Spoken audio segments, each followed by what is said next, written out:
Hello friends, स्वागत है आप सभी का हमारी इस यूट्यूब चैनल ज्ञान समावेश में। आज हम लेकर आए हैं बीपीएससी मेंस का सिलेबस। बीपीएससी मेंस का सिलेबस क्या है? बहुत सारे न्यू स्टूडेंट हैं जो 68 बीपीएससी की प्रिपरेशन कर रहे हैं, या फिर जो भी अभी ग्रेजुएशन में हैं, जिनका ग्रेजुएशन फाइनल नहीं हुआ है। वो बहुत सारे लोगों का कमेंट्स भी आया था कि आप हमें बीपीएससी मेंस का सिलेबस अच्छे से समझा दीजिए। तो वहीं आज हम लेकर आए हैं, आप लोगों को अच्छे से समझाएंगे और बताएंगे कि कैसे कितना उसमें पार्ट होता है, कहाँ से कितने क्वेश्चन आते हैं। तो चलिए स्टार्ट करते हैं। तो ये रहा हमारा बीपीएससी ऑप्शनल का, जिसमें 4 पार्ट में डिवाइड होते हैं। हिंदी, जीएस पेपर 1 यानी सामान्य अध्ययन 1, जीएस पेपर 2 और एक होता है हमारा ऑप्शनल। तो ये सबसे पहले होता है हिंदी, जिसमें 30% अंक लाना अनिवार्य होता है। ये केवल क्वालिफाई होता है।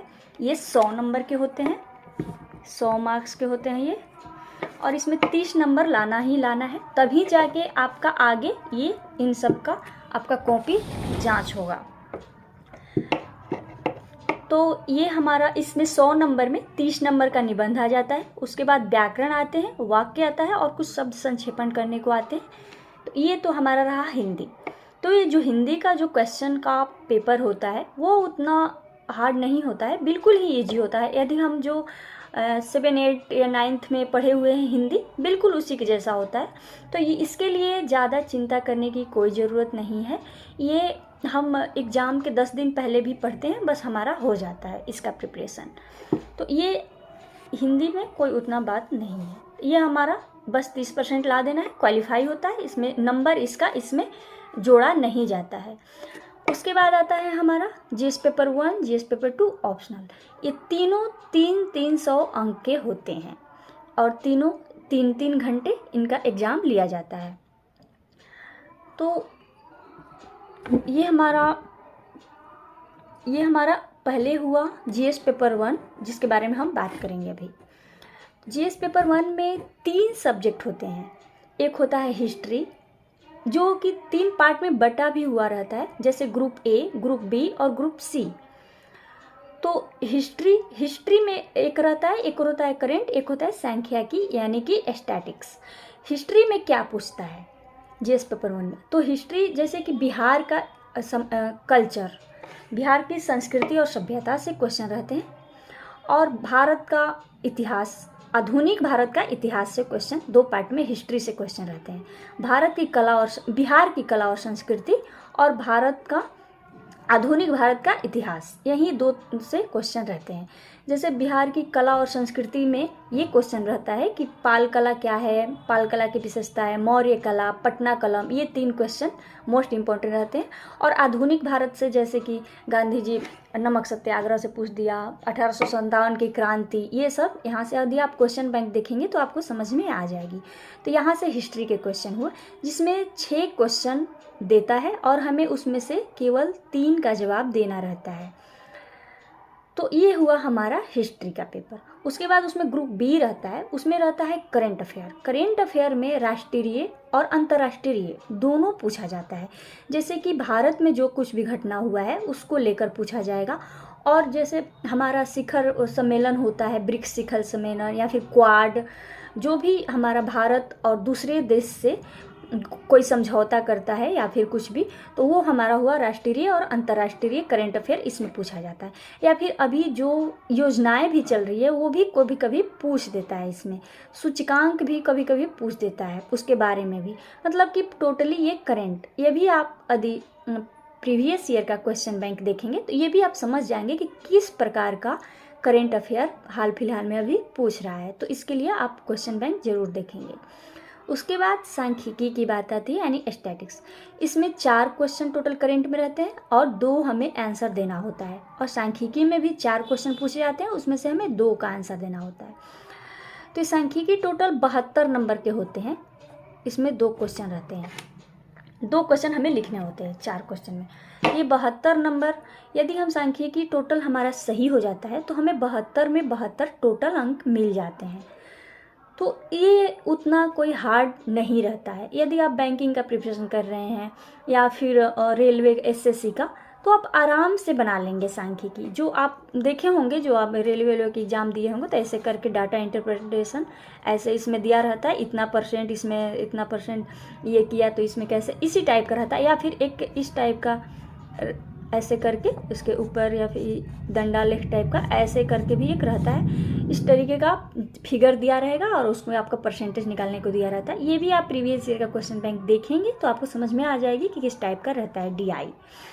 तो ये कोई उतना हार्ड नहीं होता है। लेकिन जो जिनका बैकग्राउंड बिल्कुल भी मैथ का नहीं है, जो हिस्ट्री ज्योग्राफी से ग्रेजुएशन किए हैं या फिर आर्ट्स से अपना इंटर भी किए हैं, मैट्रिक तक ही बस पढ़े हैं, उसके बाद मैथ बनाना काफ़ी टाइम से छोड़ चुके हैं, उन लोगों के लिए थोड़ा सा यहाँ पे टफ पड़ जाता है। तो उनको भी घबराने की ज़रूरत नहीं है। 3-4 चैप्टर हैं, जैसे कि परसेंटेज है, प्रॉफिट एंड लॉस है, रेशियो है, ये औसत है, ये 4-5 ऐसे हैं। इसको अगर आप बना लेते हैं मैथ को, तो ये आपका जो DI है स्टैटिक्स, ये बिल्कुल आसान हो जाएगा। बस इन्हीं सबसे क्वेश्चन उसमें हल करने का दिया रहता है। तो इस तरीके से आपका सांख्यिकी भी हल हो जाएगा। तो इसलिए ये सबसे GS पेपर 1 में नंबर लाने का सबसे मुख्य भूमिका स्टैटिक्स की ही होती है, क्योंकि 72 में अगर आप सही बना देते हैं, या इतना टोटल सही भी लिखिएगा फिर भी इसमें 1-2 नंबर कट जाएंगे, लेकिन ये स्टैटिक्स में अगर टोटल आप सही बना देते हैं तो आपका 72 में 72 मार्क्स फुल मिलते हैं। तो इसमें हमें टोटल 8 का आंसर देना होता है। टोटल 8 क्वेश्चन लिखने होते हैं GS पेपर 1 में। ये हुआ हमारा GS पेपर 1। उसके बाद होता है हमारा GS पेपर 2, यानी सामान्य अध्ययन पेपर 2। ये भी 300 अंक के होते हैं, 3 घंटे के होते हैं, लेकिन इसमें 4 सब्जेक्ट से क्वेश्चन रहते हैं। इसमें भी 3 पार्ट में बटा रहता है, ग्रुप A, ग्रुप B और ग्रुप C। ग्रुप A में हमारा आता है पॉलिटी, जिसमें 4 क्वेश्चन दिए रहते हैं और उसमें से हमें 3 क्वेश्चन का आंसर देना होता है। तो पॉलिटी में जो भी पॉलिटी आप दिया रहता है, इसमें आप प्रीवियस ईयर क्वेश्चन इसमें भी देखेंगे तो आपको समझ में आ जाएगी। जैसे इस पॉलिटी सेक्शन, तो ये जो हमारा पॉलिटी है, इसमें भी 8-10 मेन टॉपिक होते हैं। जैसे गवर्नर, राज्यपाल से क्वेश्चन पूछे ही जाते हैं, जैसे मूल कर्तव्य, मौलिक कर्तव्य जो होते हैं, प्रस्तावना होते हैं। यही 3-4-5 मेन टॉपिक है। प्रीवियस ईयर क्वेश्चन देखेंगे तो आपको समझ में आ जाएगी, वहीं से इसमें क्वेश्चन पूछे जाते हैं पॉलिटी में। और कभी कभी करेंट से भी जोड़ के भी पॉलिटी का क्वेश्चन दिया जाता है। उसके बाद आता है इकोनॉमी और ज्योग्राफी। तो ये जो ग्रुप B है, B में दोनों आ जाते हैं, इकोनॉमी और ज्योग्राफी दोनों से जोड़ के क्वेश्चन ग्रुप B में दिया जाता है।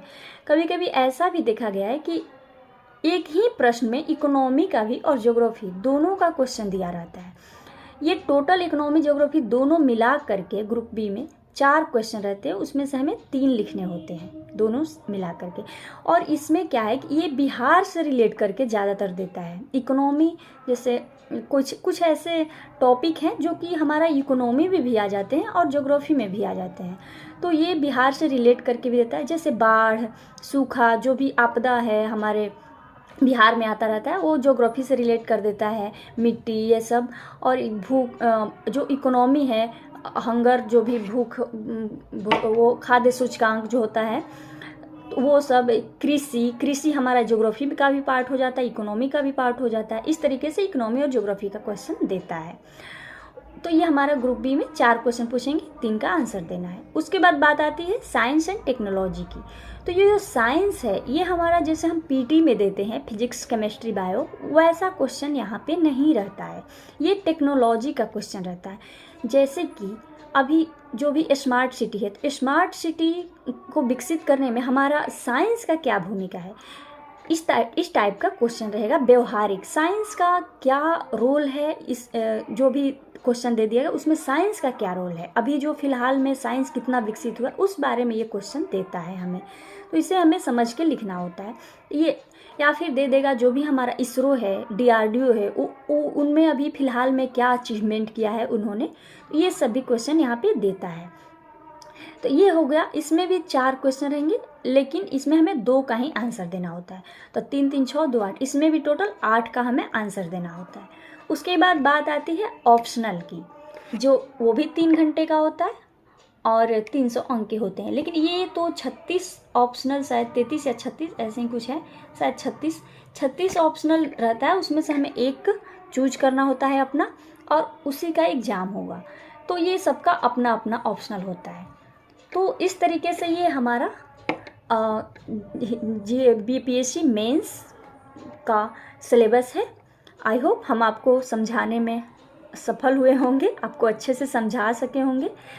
तो मुझे ऐसा लगता है कि आप समझ गए होंगे। तो मिलते हैं नेक्स्ट वीडियो में। Thank you.